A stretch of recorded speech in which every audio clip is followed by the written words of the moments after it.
Direction of the press. The press, too, of course, enjoys the widest freedom. I shall be using the word press to include all media, but what use does it make of it? Here again, the overriding concern is not to infringe the letter of the law. There is no true moral responsibility for distortion or disproportion. What sort of responsibility does a journalist or a newspaper have to the readership or to history? If they have misled public opinion by inaccurate information or wrong conclusions, even if they have contributed to mistakes on a state level, do we know of any case of an open regret voiced by the same journalist or the same newspaper? No. This would damage sales. A nation may be the worse for such a mistake, but the journalist always gets away with it. It is most likely that he will start writing the exact opposite to his previous statements with renewed aplomb. Because instant and credible information is required, it becomes necessary to resort to guesswork, rumors, and suppositions to fill in the voids, and none of them will ever be refuted. They settle into the reader's memory. How many hasty, immature, superficial, and misleading judgments are expressed every day, confusing readers, and are then left hanging. The press can act the role of public opinion or miseducate it.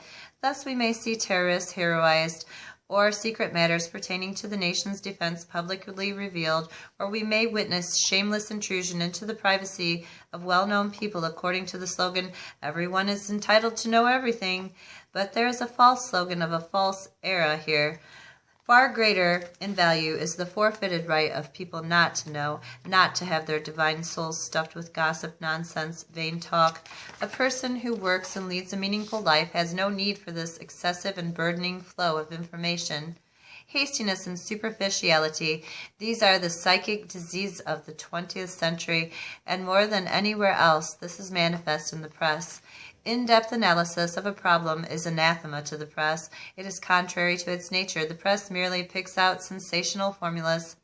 Such as it is, however, the press has become the greatest power within the Western countries, exceeding that of the legislature, the executive, and the judiciary. Yet one would like to ask, according to what law has it been elected, and to whom is it responsible? In the Communist East, a journalist is frankly appointed as a state official. But who has voted Western journalists into their position of power, for how long a time, and with what prerogatives?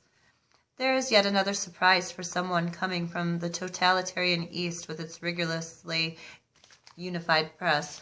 One discovers a common trend of preferences within the Western press as a whole, the spirit of the time, generally accepted patterns of judgment, and maybe common corporate interests, the sum effect being not competition but unification. Unrestrained freedom exists for the press, but not for the readership, because newspapers mostly transmit in a forceful and emphatic way those opinions which do not too openly contradict their own, and that general trend. A fashion in thinking. Without any censorship in the West, fashionable trends of thought and ideas are fastidiously separated from those that are not fashionable, and the latter, without ever being forbidden, have little chance of finding their way into periodicals or books, or being heard in colleges. Your scholars are free in the legal sense, but they are hemmed in by the idols of the prevailing fad. There is no open violence as in the East. However, a selection dictated by fashion and the need to accommodate mass standards frequently prevents the most independent-minded persons from contributing to public life and gives rise to dangerous herd instincts that block successful development. In America, I have received letters from highly intelligent persons, maybe a teacher in a faraway small college who could do much for the renewal and salvation of his country, but the country cannot hear him because the media will not provide him with a forum. This gives birth to strong mass prejudices, to a blindness which is perilous in our dynamic era. An example is the self-deluding interpretation of the state of affairs in the contemporary world that functions as a sort of a petrified armor around people's minds to such a degree that human voices from 17 countries of Eastern Europe and Eastern Asia cannot pierce it. It will be broken only by the inexorable crowbar of events. I have mentioned a few traits of Western life which surprise and shock a new arrival to this world. The purpose and scope of this speech will not allow me to continue such a survey, in particular to look into the impact of these characteristics on important aspects of a nation's life, such as elementary education, advanced education, and the humanities and art. Socialism.